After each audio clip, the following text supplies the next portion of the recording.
గత వైసీపీ ప్రభుత్వం జగన్ రెడ్డి పేద ప్రజల వైద్య ఖర్చులకు ఒక్క సీఎం రిలీఫ్ ఫండ్ చెక్కు కూడా ఇవ్వలేదని ఎమ్మెల్యే కొండయ్య మండిపడ్డారు. చీరాల టీడీపీ కార్యాలయంలో సీఎంఆర్ఎఫ్ చెక్కుల పంపిణీ కార్యక్రమంలో ఎమ్మెల్యే కొండయ్య పాల్గొని చెక్కులను పంపిణీ చేశారు. పేద ప్రజల సంక్షేమం కోసం రాష్ట్ర ముఖ్యమంత్రి నారా చంద్రబాబు నాయుడు అహర్నిశలు కృషి చేస్తున్నారని చీరాల శాసనసభ్యులు మధులూరి మాలకొండయ్య అన్నారు. సీఎం సహాయ నిధి ద్వారా చెక్కుల పంపిణీ కార్యక్రమంలో భాగంగా చీరాల ఎమ్మెల్యే మధులూరి మాలకొండయ్య చొరవతో సీఎం సహాయ నిధి నుండి 93 మంది లబ్ధిదారులకు 68,94,484 రూపాయలు పంపిణీ చేశారు. కూటమి ప్రభుత్వం ఏర్పడిన తర్వాత చీరాల నియోజకవర్గ వ్యాప్తంగా ఇప్పటి వరకు 816 మందికి 7.71 కోట్లు సీఎం సహాయ నిధి ద్వారా ముఖ్యమంత్రి నారా చంద్రబాబు నాయుడు సహకారంతో అందించడం జరిగిందని ఎమ్మెల్యే వెల్లడించారు. ఈ సందర్భంగా చీరాల శాసనసభ్యులు మధులూరి మాలకొండయ్య మాట్లాడుతూ చీరాల నియోజకవర్గంలో కార్పొరేట్ స్థాయి వైద్యం అందించేందుకు 23 కోట్లతో నూతన క్రిటికల్ ప్లేయర్ యూనిట్ హాస్పిటల్ నిర్మిస్తున్నామని, గ్రామీణ ప్రాంతాల వైద్య సదుపాయాల మెరుగు కోసం 14 కోట్లతో హెల్త్ కేర్ యూనిట్ ఏర్పాటు చేస్తున్నామన్నారు.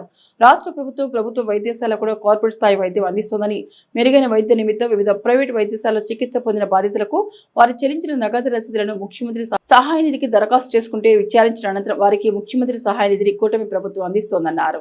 ప్రతి ఒక్కరి ఆరోగ్యాన్ని పరిరక్షించడంతో పాటు మెరుగైన సమాజాన్ని అందించాలనే ధ్యేయంతో ముఖ్యమంత్రి చంద్రబాబు నాయుడు పనిచేస్తున్నారని, ఆయన సేవలు రాష్ట్రానికి ఎంతో ఉపయోగపడుతున్నాయన్నారు. అనారోగ్యంతో బాధపడుతూ కార్పొరేట్ స్థాయిలో వైద్యం పొందలేని బాధితులకు ముఖ్యమంత్రి సహాయ నిధి అండగా నిలుస్తోందని తెలిపారు. ముఖ్యమంత్రి సహాయ నిధి అందించిన ముఖ్యమంత్రి నారా చంద్రబాబు నాయుడు, చీరాల శాసనసభ్యులు మధులూరి మాలకొండయ్యలకు బాధితులు కృతజ్ఞతలు తెలిపారు. కార్యక్రమంలో AMC chairman Koudarapu Janardhan, municipal chairman Minchala Sambasivarao, Telugu Desam party senior నాయకులు బీసీసీఎల్ రాష్ట్ర కార్యదర్శి నాసిక వీరభద్రయ్య, చీరాల వేటపాలెం పట్టణ గ్రామ పార్టీ అధ్యక్షులు కూటమి నాయకులు తదితరులు పాల్గొన్నారు.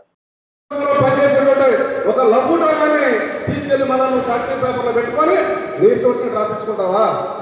వచ్చి సన్నాసి